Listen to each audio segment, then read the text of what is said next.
There he goes, there he goes. Oh yeah. Just a butterball. Super fun on the chunk bait.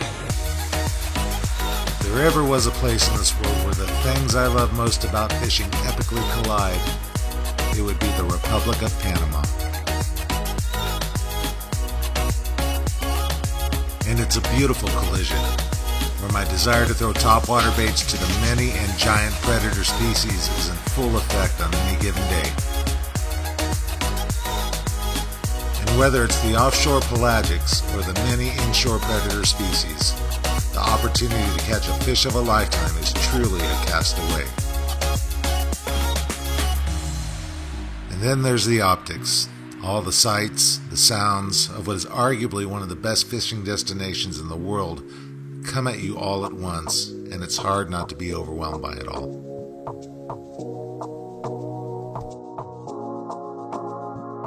Joining us on this year's epic adventure were Dwayne and Catherine Shoemake,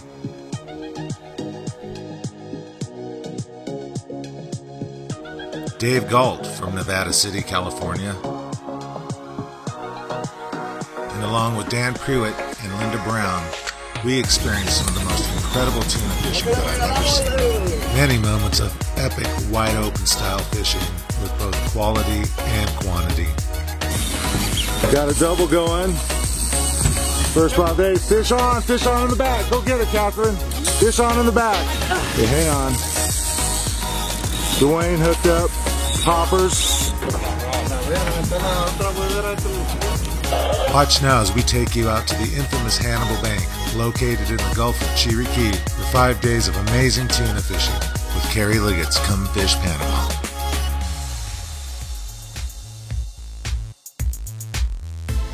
Day 1 started off perfectly, with the added bonus of perfect weather. Light winds and seas would make our 90-minute run out to the Hannibal Bank about as easy as it gets. But before we could do anything, we had to deal with the ever-present issue of bait. Just how awesome of a day you're going to have is often dictated by both the quality and quantity of your bait. So I was stoked to see Jose and Carlos roll up on their longliner buddies and score us a nice scoop of live sardinas. Those, combined with a cooler full of frozen sardines we had on board, and all we had to do was find the right pot of dolphins to set up on for the action to begin.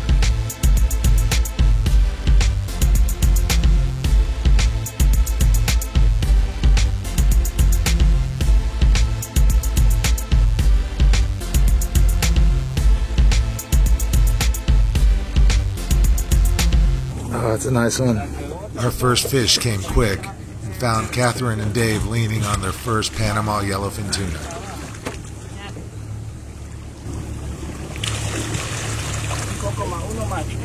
One more. Oh yeah. Oh, dang. Oh yeah. Nice. Oh yeah. How'd that feel, Dave? Good. Catherine? How'd that fish feel, huh? Strong? Yeah. Really strong, huh? Lots of work. As big and strong as that first fish was, it wasn't until that second fish that we learned what teamwork really is. The 230-pound beast that Dave hooked on his inshore setup. And between me, Dave, and Dwayne, we got to pull on that fish for over 2 hours. But it was Dave who started it, so it was Dave who got to finish it. And with that giant tuna clearly overpowering this rod and reel combo, it took every bit of strength Dave had to get this fish to color again. He's tired. Start lifting.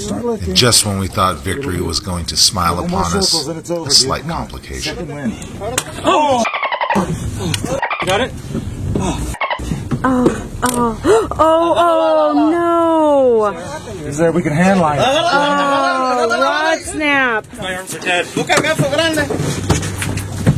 It's a big one. Watch out! Pure chaos. Chaos indeed. Just when we thought glory would be bestowed upon us, the rod snapped right at color. And with crisis mode in full effect, our deckhand Carlos stepped up and beautifully handlined this fish right to the gaff. Oh my God. And as the sweet pings of victory filled the air, Oh, it's a big one. Oh, we were all it's a big both one, stoked guys. and Nice. relieved that it was over. Yeah!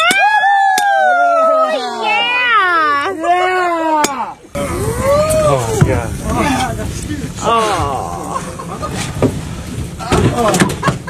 Oh my God! How you doing, my dear?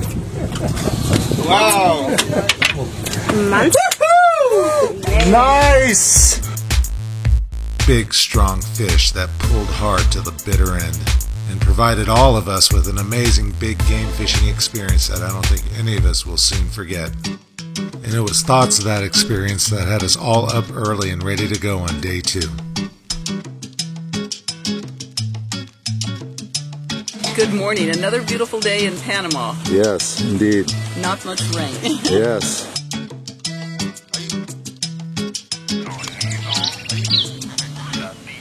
The action started right away as we slid up on a school of boiling yellowfin tuna with Michelle and Dwayne firing off poppers and Dave taking one on bait. And as soon as we cleared those fish and set up on the next spot of dolphins, the action continued. Look at Michelle grinding on this fish. Grinding. Get it, girl, get it. Let him run, let him run.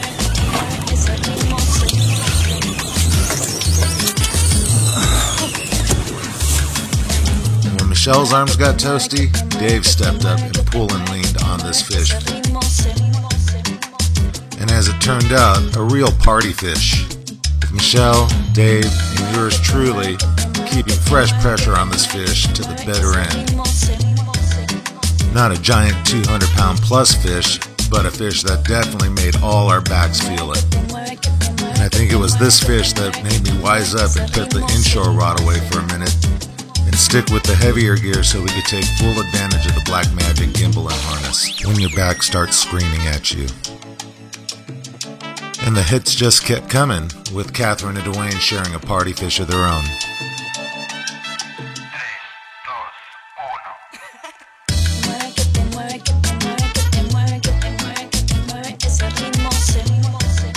I can't tell you how amazed I was at how effective the chunk bait style of fishing was for us this year. And after a lifetime of tuna fishing with only the lightest lines, smallest hooks, and liveliest baits, it's amazing to see a 9-aught circle hook tipped with a chunk of sardine outfish a live bait. And of course there are times where the live bait will outperform the chunk bait, but this year they were clearly on the chunk.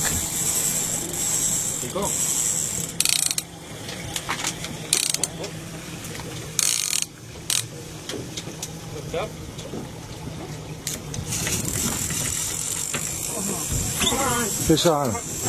I got it. Day 2 out here on the Hannibal Bay. Nice steady pick today of first some popper fish, and now we've been chunk fishing, and the bite has been pretty steady. One here, one there. The good news is they've been all good fish. Our smaller ones came on the poppers today, but these chunk fish are 70 pounds plus. Today on the chunk we got a 70 and a 90, and I think about a 120. And who knows what this is. Stronger fish though.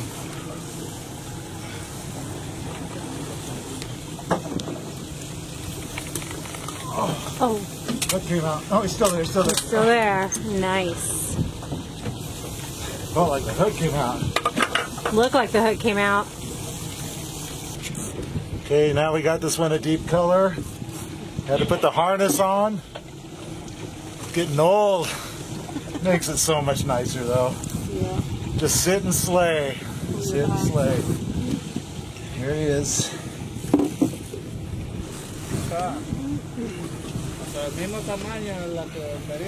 Beautiful colors. Huh? Beautiful. Yes. Oh yeah, look at that thing. Let me know. More. Yeah.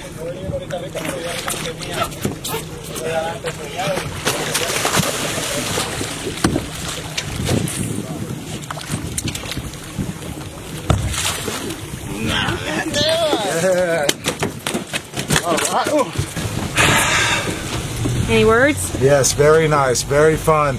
It's like our 10th fish. Day number 2. Good grade of fish this year.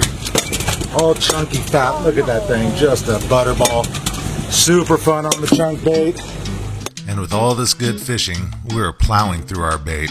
And the quick solution was to offer this fish up in trade for a couple pounds of frozen sardines.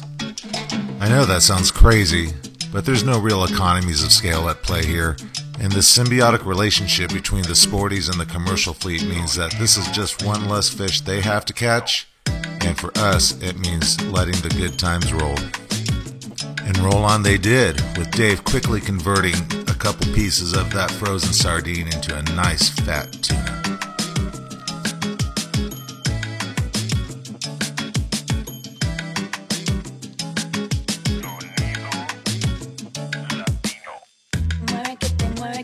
And shortly thereafter, Michelle and I contributed to the return on investment with one of many doubles and triples we saw during our trip. Yeah! Oh shit! That's good. You're good. You're good. No, you're good. Unassisted Michelle. Oh yeah! You tried it, yes. Yeah. This how you kill them, just like you sit on them. Black magic right in the end. So how many did we get so far? You know? I'm losing count. Don't turn your head. The whole trick is try to keep their head pointed upward, man. It's hard.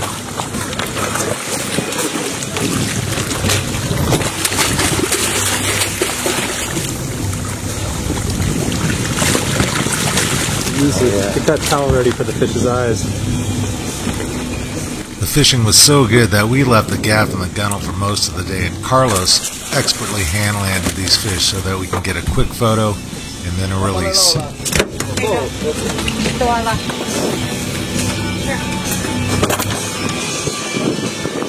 Calm as can be when they can't see. Big fish, honey.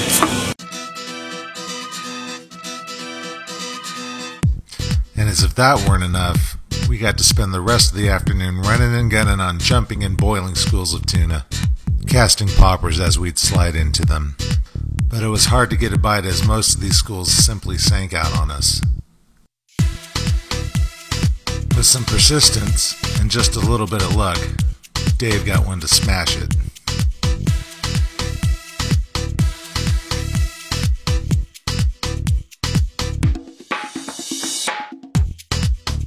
Indeed, we did kick some butt out there on the Hannibal Bank, but at the end of the day, it was hard to say whose butt was really kicked. And after a good night's sleep, we basically picked up where we left off, starting day 3 about 20 miles short of the Hannibal Bank, with multiple pods of spinner dolphins working with the yellowfin tuna. Jumpers, boilers, breezers, puddlers, these yellowfin tuna were on full display. But such as the pattern was, you'd be lucky to get a cast before they'd sink out and move on. But we knew we were in the zone, and where the poppers failed, the chunk prevailed, with another morning of WFO epicness. Day 3, just short of the Hannibal Bank, we came on huge spot of birds and dolphin and tuna crashing around, and this last boil, I wish I had the video running. It was by far the best boil. I think we all got broke off on that one.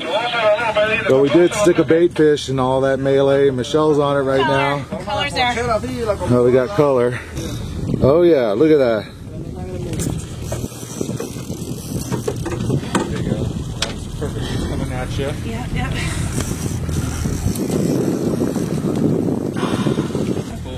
Yeah. Here he is.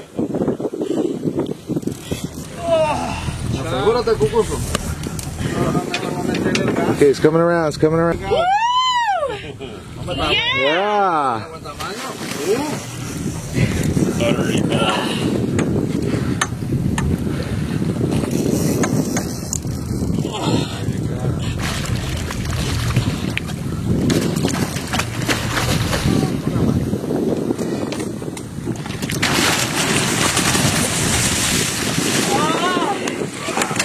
Oh yeah.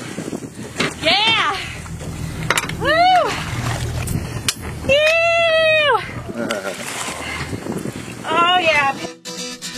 thus began another epic morning of tuna fishing, with all of us sticking nice big fish before lunch.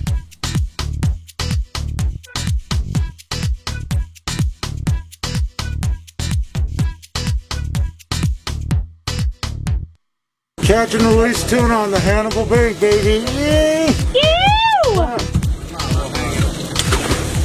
Alright, now it's finally my turn. Yep. Had this fish hanging for a while.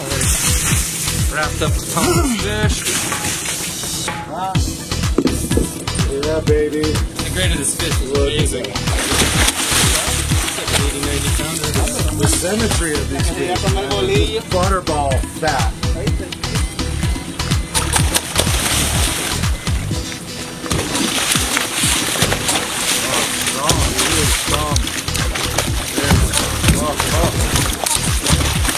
Easy, fella. Yeah, Carlos. And when it came time to make bait, even that came with more fun and ease. We were able to jig up blue runners right under the boat, and even the dolphins seemed to want to help us out today, as they balled up a school of sardinas and pushed them right toward Carlos's net.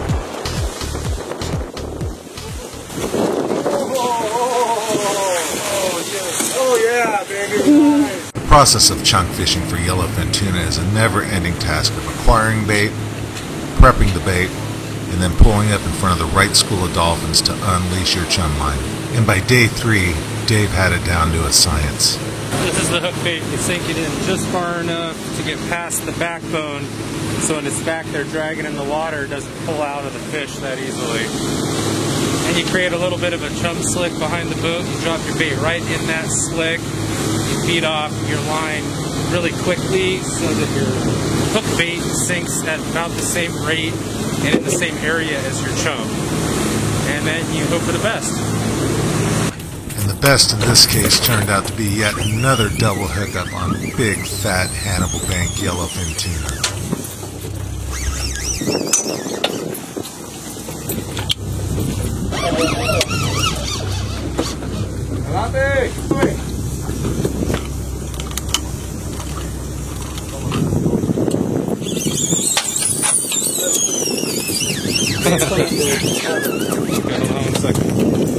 Love that sound. Under.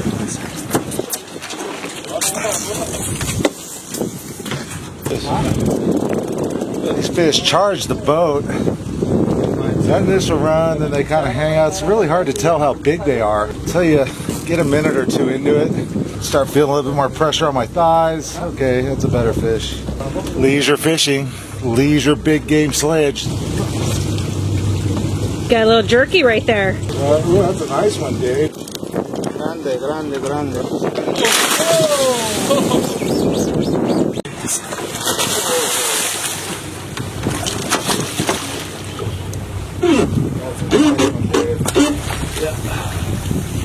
That's a nice fish.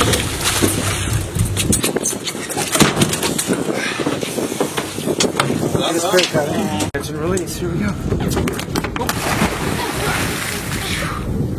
Little Penn Squaw 16 BS, middle of the road, 2-speed reel.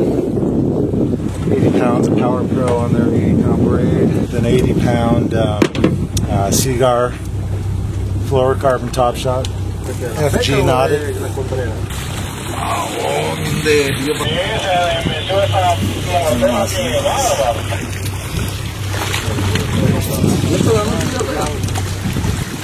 That's how it's done.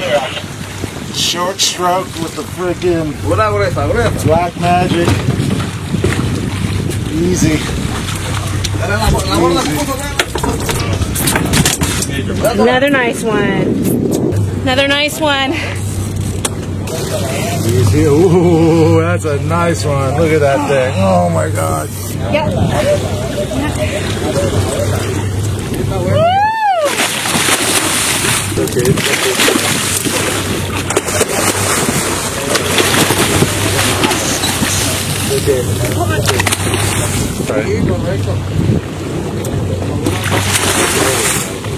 There we go. Okay. Yeah. Oh, yeah. Oh, Oh, my biggest, my PB right here. Oh, yeah. Oh, yeah.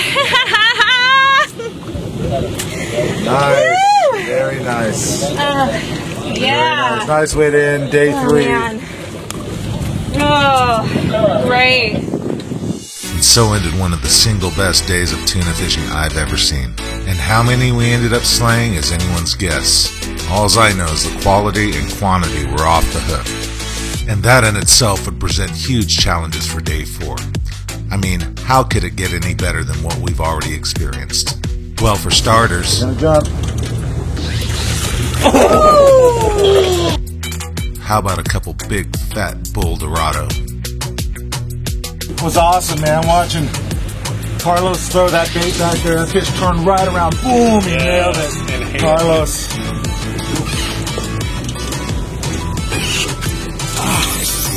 Are you kidding? Yeah. Now, I've caught plenty of dorado in the past, but this fish was on a whole other level. A 50-pound class personal best that easily took the 20 pounds of drag I had at strike. And as stoked as I was on that fish, little did I know I was about to be re-stoked, or perhaps triple stoked, as I shattered the short-lived PB status of that first fish with an even better fish that absolutely crushed my blind-casted popper. And got an early cast with the popper, and got this another nice bull dorado.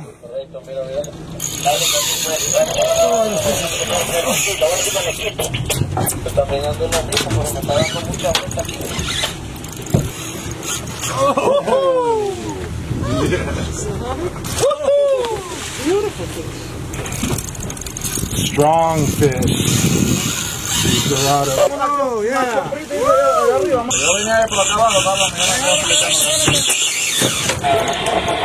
Oh, yeah. Yeah. About 3 or 4 of them charged it, and one of them got it. That was an awesome blow up. Holy man, that was amazing. There he is.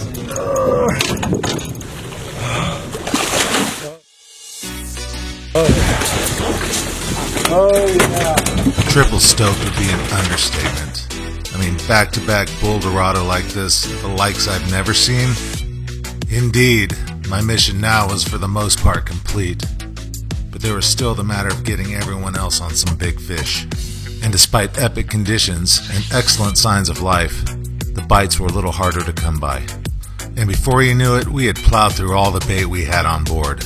But no worries, our friends on the Donna Nancy were always there to help us out. And with a fresh re-up on the bait and some patience, the bites eventually did come. And although the frequency of bites seemingly waned off a bit, the quality was still there.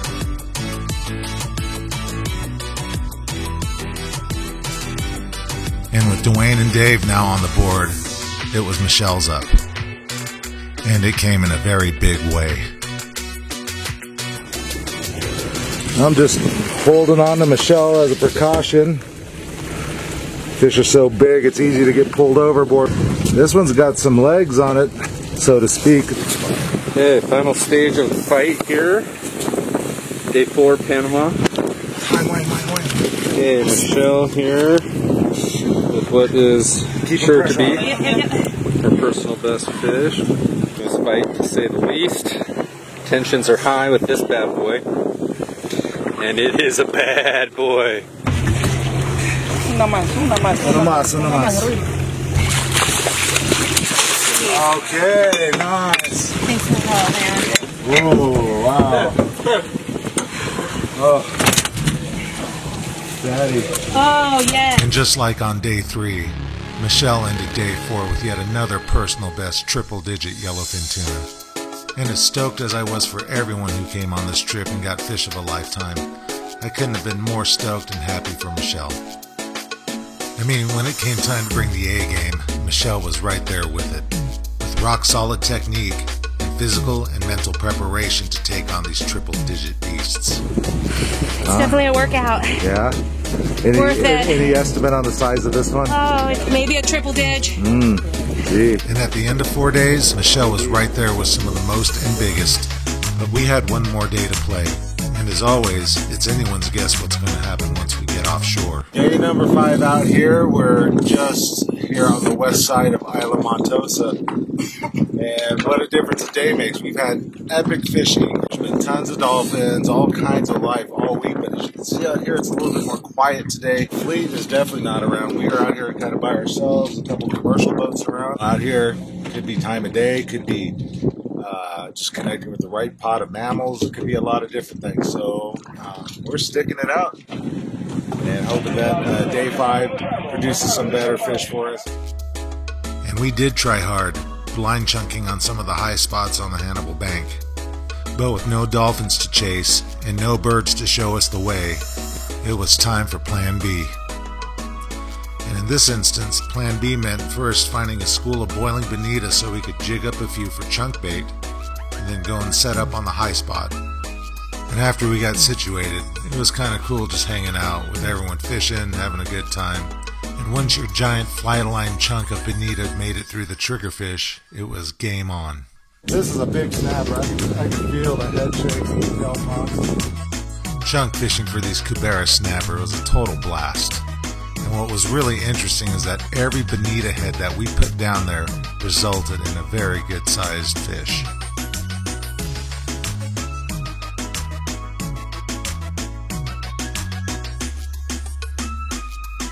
"100% catch and release" is the name of the game for these slow growers, which was fine by us in that this is a great fish to CPR, that is, catch, photo, and release. With just a few hours left and improving afternoon conditions, we decided to look one more time to see if we can find any signs of life. And all it took was a pair of lazy, meandering dolphins to get us casting again. And it wasn't long till we saw even more positive signs. Then some jumping tuna around, a few birds. Perhaps there was hope after all.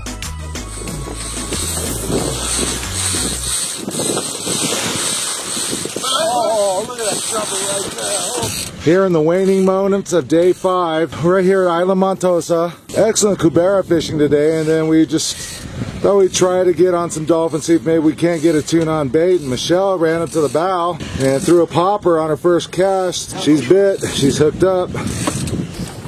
Oh yeah. Man. The fish, but the hook is stuck in its fucking... Yeah, nice. Not that big, dude. I'm gonna get this fish, man.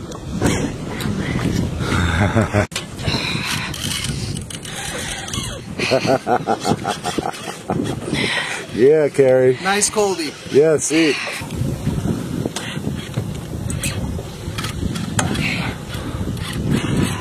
Big one. Nice. One hell of a popper fish, Michelle. Hell yeah. You're good. He's got it. He's got it. Oh, nice. Yeah. Oh, yeah. Oh, yeah. Oh, hell yeah.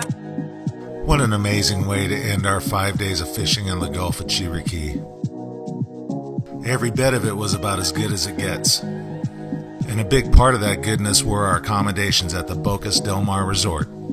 Situated near the small fishing village of Boca Chica, the Bocas del Mar Resort provided us everything we needed and more.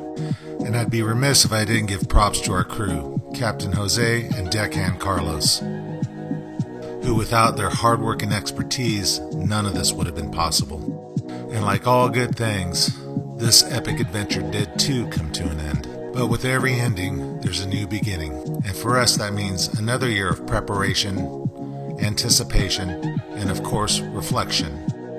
And now, fresh in the midst of the new beginning, it's all we can do but to wait for our next adventure with Come Fish Panama.